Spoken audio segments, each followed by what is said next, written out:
그 사랑을 회복하기 위하여 두 번째 회복해야 될 게 기도를 회복하는 겁니다. 뭘 회복한다고요?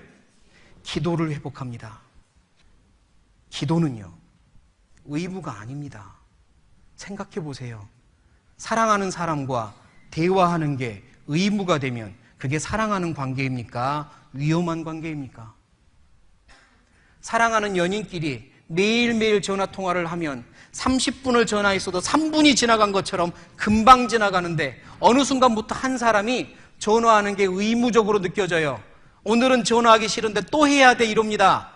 사랑입니까? 위험한 겁니까? 위험한 거예요. 그거 사랑 아니잖아요. 사랑하는 사람이 대화하는데 의무라니요. 그거 기도 아니라고 저는 말하고 싶습니다. 기도는 사랑하는 하나님과 대화하는 거예요. 그 어떤 시간보다도 즐겁고 귀하고 마음이 편안해지고 놓치기 싫은 시간이 기도 시간이어야 합니다. 그 기도를 해보셨다면, 회복하십시오. 하고 계신다면 더 깊은 기도로 들어가십시오. 왜 기도가 의무적인 시간이 되어야 돼요? 기도 너무너무 힘들지만 그래도 해야지 라고 하는 기도가 물론 맞지만, 그렇게라도 하셔야 되지만 그게 아닙니다. 기도는 기다려지는 시간. 하루를 살다가 너무 힘들면 빨리 집에 가서 기도하고 싶다, 빨리 골방에 가서 기도하고 싶다, 그렇게 기다려지는 시간이 기도 시간이어야 되지 않겠습니까? 사랑하는 하나님과 만나 대화하는 시간인데 그 기도가 깊어지셔야 됩니다. 찬송가에도 우리가 기도에 대한 찬송가를 보면 다 그런 가사거든요. 480장에 내 기도하는 그 시간, 그때가 가장 즐겁다. 가장 즐겁대요. 그때가 가장 귀하다. 가장 귀하대요.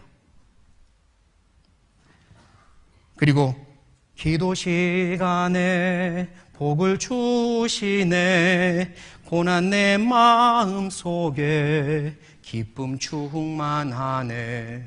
기도 시간이 피곤하고 정말로 슬픈 내 마음에 충만한 기쁨이 되는 시간이 되어야만 합니다. 그 기도를 회복하십시오.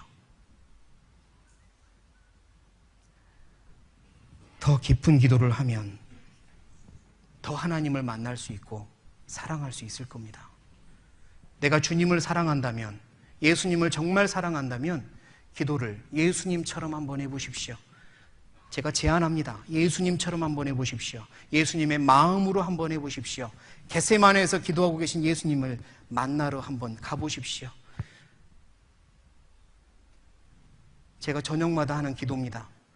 무릎 꿇고 겟세마네 예수님을 일부러 찾아가는 심정으로, 주님 옆에 가서 엎드리는 심정으로, 그 옆에서 주님처럼 같이 기도하는 심정으로 기도합니다. 예수님이 일부러 3명의 수제자를 데리고 그 겟세마네 기도하는 곳까지 데리고 갔지만 그 3명의 제자는 잠자느니라 보지 못한 예수님의 그 기도를 같이 보시면서 기도해 보십시오. 심한 통곡과 눈물로 간구와 소원을 올리신 그 예수님의 기도를 옆에서 같이 해보십시오. 주님, 얼마나 아프셨습니까? 얼마나 괴로우셨습니까? 저 때문엔 또 얼마나 괴로우셨습니까? 주님의 그 짐을, 주님의 그 아픔을 이제 저도 좀 덜어드리고 싶습니다. 라고 하며 그 옆에서 기도해 보십시오. 마태복음 26장입니다. 마태복음 26장.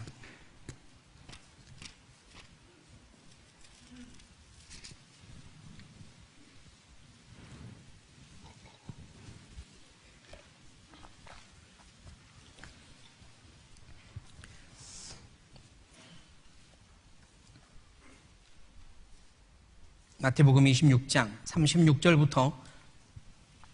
36절부터 제가 읽겠습니다. 이에 예수께서 제자들과 함께 겟세마네라 하는 곳에 이르러 제자들에게 이르시되 내가 저기 가서 기도할 동안에 너희는 여기 앉아 있으라 하시고 베드로와 세베대의 2 아들을 데리고 가실새 고민하고 슬퍼하사 이에 말씀하시되 내 마음이 심히 고민하여 죽게 되었으니 너희는 여기 머물러 나와 함께 깨어 있으라 하시고 조금 나아가서 얼굴을 땅에 대시고 엎드려 기도하여 가라사대 내 아버지여 만일 할만하시거든 이 잔을 내게서 지나가게 하옵소서 그러나 나의 원대로 마옵시고 아버지의 원대로 하옵소서 하시고 제자들에게 오사 그 자는 것을 보시고 베드로에게 말씀하시되 41절까지 같이 읽겠습니다. 너희가 나와 함께 1시 동안도 이렇게 깨어있을 수 없더냐 시험에 들지 않게 깨어있어 기도하라 마음에는 원이로되 육신이 약하도다 하시고 예수님이 겟세마네에서요 그렇게 기도하셨습니다. 십자가에 죽으시기 전날이라고 이렇게 그날만 기도하신 게 아닙니다. 늘 이렇게 기도하셨습니다. 이 잔을 내게서 지나가게 하옵소서 그러나 나의 원대로 마옵시고 아버지의 뜻대로 되기를 원합니다 라고 기도하십니다. 그뿐만 아니라 요한복음 17장에서 우리에게 보여주는 우리를 위한 기도, 모든 영혼을 위한 기도를 계속해서 하십니다. 그 기도 안에 나도 포함되어 있었습니다. 심한 통곡과 눈물로 기도하셨어요. 그러면서 특별히 사랑하는 3명의 제자들에게 같이 기도해달라고 부탁하시고 가까이 데리고까지 가셨는데 그들은 잠들어 버린 겁니다. 얼마나 슬펐을까요? 그래서 그들 앞에서 특별히 베드로에게 제가 죽을지언정 다른 사람은 다 주를 떠날지라도 죽을지언정 떠나지 않겠다고 맹세한 베드로에게 네가 나와 함께 1시 동안도 깨어있을 수 없더냐 마음에는 원이로되 육신이 약하구나 그렇게 이야기합니다. 베드로가 거기서 같이 기도했다면 아마 어린 소녀가 베드로를 향해서 너도 같은 한패였다고 말할 때 부인하지는 않았을 거라고 저는 생각합니다. 그는 잠들어 있었습니다. 우리에게 요구하십니다. 같이 기도하자고. 그 기도를 회복하셔야 됩니다. 그래서 저는 저녁에는 겟세마네 동산에서 기도하시는 예수님처럼 그 마음으로 함께 기도하며 하루를 정리하고 또 하루를 부탁하는 기도를 해야 된다고 믿습니다. 그리고 아침에 일어나면요, 아침에 많은 분들이 좋은 습관을 가지고 산책도 나가고 등산도 가시고 하잖아요. 그런데 제가 정말 부탁드리고 싶은 건 그것도 물론 중요하고 좋지만 기도하시면서 저 골고다 언덕까지 등산을 한번 다녀오십시오. 기도 속에서 말입니다. 빌라도의 법정에 잡히신 예수님, 그분과 함께 만나서 그 모든 수치를 당하실 때, 침뱉음과 주먹질을 당하실 때 주님 얼마나 수치스러우셨습니까? 주님이 당한 그 수치에 비하면 제가 받고 있는 수치와 모욕은 아무것도 아닙니다, 주님 라고 고백하시고 그분이 온몸에 채찍질을 받으시는 그 장소에서 주님 얼마나 아프셨습니까?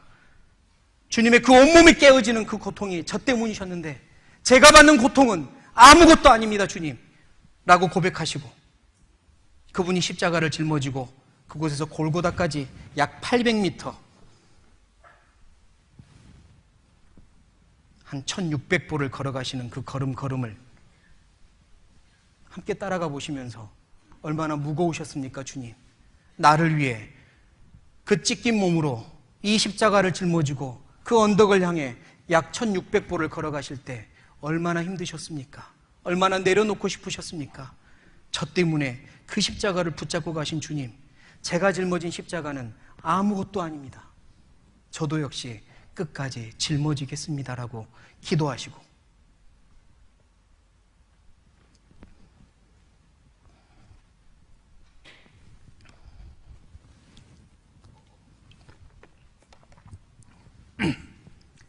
그분이 양손과 양발에 못이 박힐 때 그분이 흘리신 그 피를 생각하시면서 그 피가 내 죄를 다 씻었고 내 몸을 다 깨끗게 하셨다는 것을 기억하시고 이제 내 몸은 더 이상 더럽히지 않겠습니다. 이제는 주님의 것입니다 라고 고백하시고 그 십자가에서 약 6시간을 달려 계신 주님 앞에 사도 요한이 그 주님을 바라보며 그의 성품과 인생이 바뀌고 그 옆에서 함께 달려있던 한 강도가, 그 흉악했던 강도가 그 예수님을 바라보며 그의 성품과 인생과 운명이 바뀌었던 것처럼 그 예수님을 바라보시며 내 운명을 다시 한번 바꾸시는 시간을 매일 아침마다 가지셔야 합니다. 그분의 십자가 앞에서 내 모든 짐을 내려놓고 내가 어떻게 살아야 될지, 오늘이라는 이 귀한 시간을 어떻게 살아야 될지 다시 한번 결심해야 합니다. 그 깊은 기도를 회복하셔야 됩니다. 그래야 예수님을 더 사랑할 수 있고, 그래야 제대로 신앙생활을 할 수 있다고 믿습니다.